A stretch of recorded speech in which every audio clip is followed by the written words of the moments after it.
Bonjour, donc c'est Camille et Geoffrey pour Radioactif. Alors nous nous retrouvons ici pour interviewer et rencontrer Freddy Massamba qui est actuellement en résidence à Barbezieux dans le cadre de la décentralisation de musique métisse. Et nous sommes également en présence de Johan Hillel Hamel qui est chargé de culture à la CDC des 4B. D'abord une question pour vous Johan, alors quel est votre rôle dans cette décentralisation et dans l'accueil de Freddy Massamba ici ? Personnellement, mon rôle, il est celui du représentant de la CDC 4B qui a un rôle de financier parce que c'est nous qui finançons la venue de la résidence et les liens notamment avec le festival Musique Métisse. En termes d'organisation pure et logistique, c'est la mairie de Blanzac et le maire de Blanzac qui gèrent l'ensemble de la logistique sur place. Car c'est une résidence qui se déroule en grande partie sur le Blanzacais, sauf aujourd'hui, ici et maintenant, où nous sommes à Barbezieux, donc pour la venue de Freddy Massamba à ce moment-là qu'on est en train de passer, et ensuite à un atelier qui se déroulera au Conservatoire de musique. Maintenant, pour vous, Freddy, donc là vous êtes actuellement en résidence pour Musique Métisse, et si je me trompe pas, vous allez aussi faire partie des groupes qui vont passer à Musique Métisse sur la grande scène. Et justement, qu'est-ce que ce festival déjà représente pour vous ? Est-ce que c'est une opportunité de présenter votre musique ? Et est-ce qu'il y a un symbole aussi derrière ce festival qui vous tient à cœur ? Et pourquoi vous avez accepté ? Très bonne question. Déjà, j'aimerais souligner que ça fait 4 fois que je fais Musique Métisse, qui est un grand festival, seulement un festival où beaucoup d'artistes africains ont vraiment... À un moment, on appelle ça au Congo le tremplin. Ah, tu vas faire le festival Musique Métisse. Ah, c'est le tremplin. C'est le rêve des gars là-bas. Et je l'ai fait 2 fois avec Didi Awadi de Posty Black Soul du Sénégal. Et je l'ai fait 2 fois avec les Tambours de Brazza, dont je suis le leader, enfin, lead vocal et chorégraphe. Et cette année, 2013, j'ai de la chance d'être là en solo parce que j'ai un album qui est sorti en 2010 qui s'appelle Ethnophonie, qui était dans les 5 meilleurs albums gold en France par RFI, et voilà. Et donc c'est un festival pour moi, je crois, qui me ramènera beaucoup de contacts, beaucoup de bonnes choses, parce que il y a beaucoup de bonnes choses qui se passent dans ce festival. Et être là, être choisi cette année, c'est le kiff. D'accord. Alors justement, vous parliez des Tambours de Brazza, donc après avoir un passé assez prestigieux, avoir joué avec des grands groupes et de grands projets, qu'est-ce qui fait que finalement vous vous êtes décidé à vous lancer en solo quel est le parcours qui fait que vous avez eu envie à un moment donné de sortir cet album ? En fait, je pars à Dakar en 2005 parce que j'étais en tournée avec Zap Mama. Donc j'ai fait 5 ans avec Zap Mama après la guerre de Brazzaville. Je suis venu m'installer à Bruxelles en 2010. J'ai tourné avec Zap Mama jusqu'en 2005. En 2005, j'ai eu j'étais très fatigué dû aux tournées parce que j'ai fait beaucoup de tournées en Inde, en Nouvelle-Zélande, à Sydney et tout ça. Et j'ai voulu prendre un moment de repos.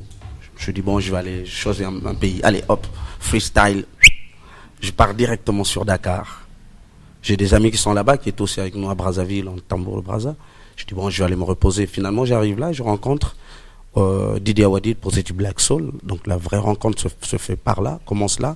Et dans le studio de Didi Awadi, il y a un Suisse qui travaille une petite prod, un petit coin. Je dis, attends, qu'est-ce que tu fous ici, toi ?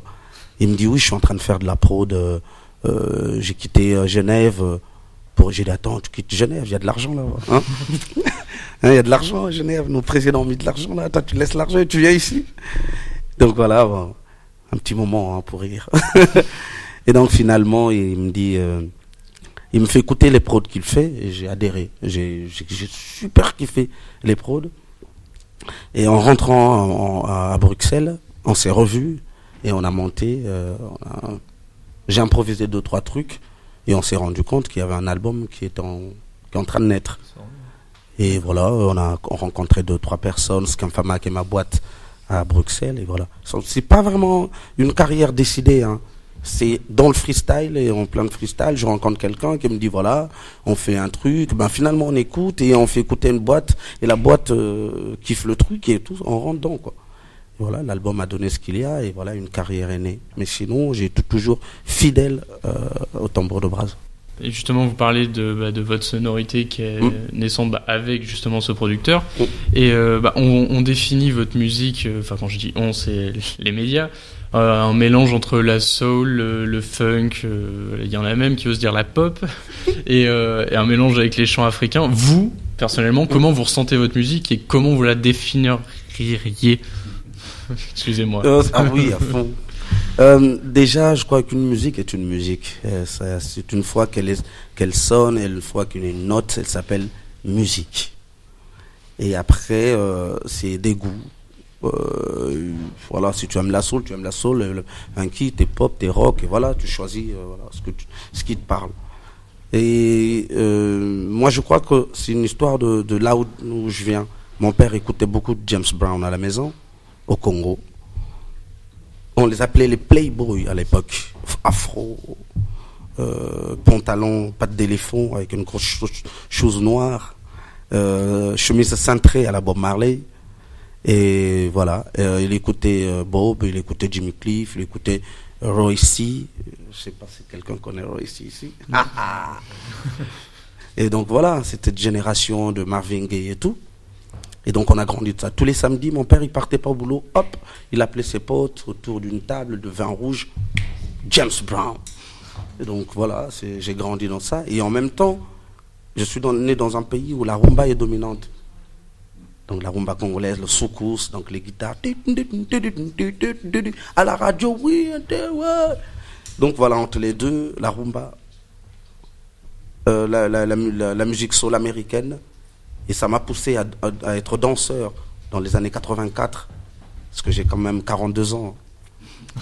Donc voilà, donc, cette année-là, dans les années 84-85, c'est le Smurf qui débarque.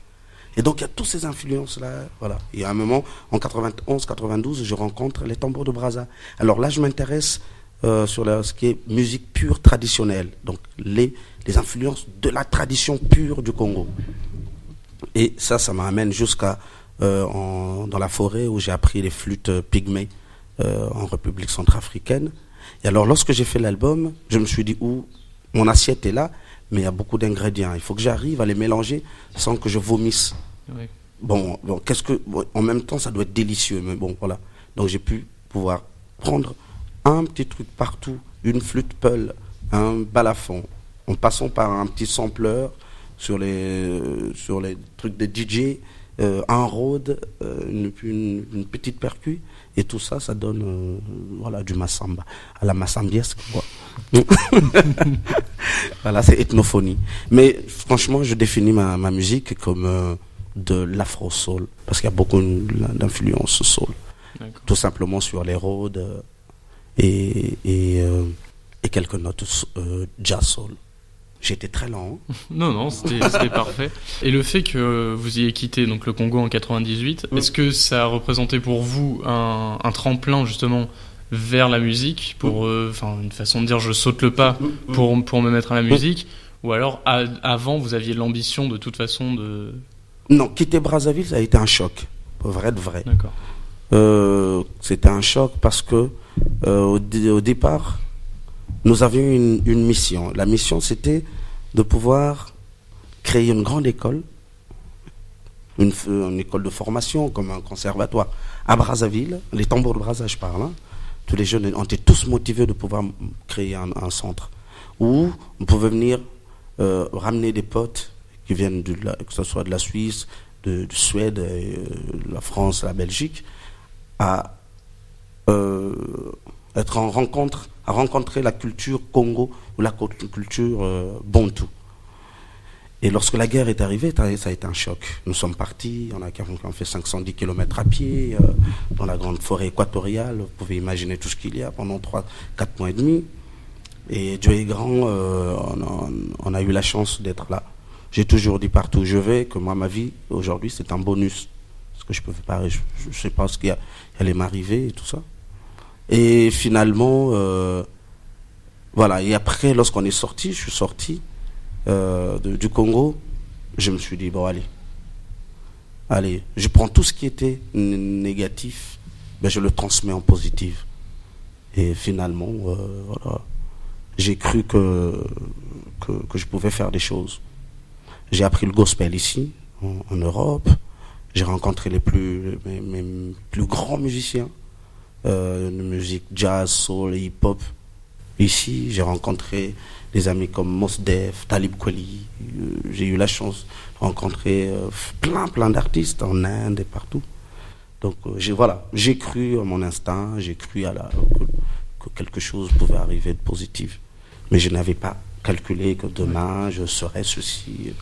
Mais je crois que pour ceux qui ont eu la chance de sortir de la guerre, hein, et je crois qu'à un moment, lorsque tu sors de la guerre, t'es boosté, il y a de l'espoir il y a un truc qui te booste totalement, et parce que tu ne crois pas. Parce que lorsqu'on parle de la guerre, c'est quelque chose que je ne souhaiterais à personne. Et souvent, on a tendance à entendre le mot guerre comme un jeu, c'est bon, il y a la guerre, on passe, quoi. On oublie. Mais lorsqu'on est en pleine guerre, c'est le désarroi, tu sais pas où aller, avec tout ce qui arrive, tu ne sais rien. Et surtout quand en Afrique ça se passe, et que tu te retrouves dans la forêt équatoriale du Congo, qui est une des forêts les plus vierges actuelles, où il y a le bois, laisse tomber, c'est 6 mètres, voilà. Et une fois que tu sors là, t'es boosté. Tu sais pas ce qui t'arrive, mais tu crois. L'espoir reste là, et tu crois toujours au lendemain. Et justement, l'espoir, vous avez dit l'espoir très souvent, donc ça doit être un mot fort pour vous quand même. Ah, beaucoup. Et est-ce que, justement, grâce à votre musique, ce qui est à vous, votre arme en quelque sorte, est-ce que vous voulez justement transmettre l'espoir aux générations futures de Brazzaville ou d'ailleurs, de justement faire de vous comme un exemple, si je puis dire, pour que eux aussi essayent d'oser et vivent de leurs rêves en quelque sorte, quoi. Oui, souvent, moi je dirais que c'est aussi dans l'autre, c'est vice-versa. Moi, lorsque je suis parti, tout ce que je fais ici, ils me suivent. Je reçois plein d'emails, plein de trucs sur Facebook, sur mon site freddymassamba.com, plein de... Voilà, tu sens qu'ils ont besoin de moi, mais moi j'ai besoin d'eux. Parce que eux, ils sont encore sur place. Et tout le temps que je les rencontre, même au hasard, dans un festival ou une tournée, où je rencontre des artistes de chez moi, en Afrique en général, on les regarde, tu sens que les yeux brillent et ils ont envie de faire quelque chose. Moi j'ai besoin de ça, ça me booste. C'est aussi ce seul moment-là, c'est ces moments-là où moi aussi, je charge les batteries en me disant, waouh, parce qu'à un moment en Europe, tu te perds, tu sais plus, tu te contrôles pas, et hop, à un moment quand tu revois les jeunes qui se battent et qui ont des projets, mais ces projets-là qui traînent, mais ils ont la force de les tirer vers le haut, tu te dis yes. Donc je peux encore croire, et je peux encore croire qu'il y a encore une force pour le lendemain. La jeunesse africaine a besoin d'être soutenue par ceux qui ont commencé, et surtout par ceux qui ont pris de large. Quand je parle de large, c'est qui sont devant et qui ont des contacts, et aussi qui peuvent leur permettre d'aller plus haut et rencontrer d'autres artistes mondialement, et surtout vendre leurs rêves. Mais bon, si j'arrive au sommet, je le ferai. Donc, merci beaucoup. Donc, c'était je vous en prie. pour la décentralisation de musique métisse. Donc c'était Radioactif, Camille et Geoffrey. Donc voilà, je voulais aussi signaler que le 18 mai, au festival Musique Métisse, sur la grande scène, donc voilà, Gladiator et ainsi de suite, on va bien s'amuser. Ne ratez pas cette soirée. À bientôt.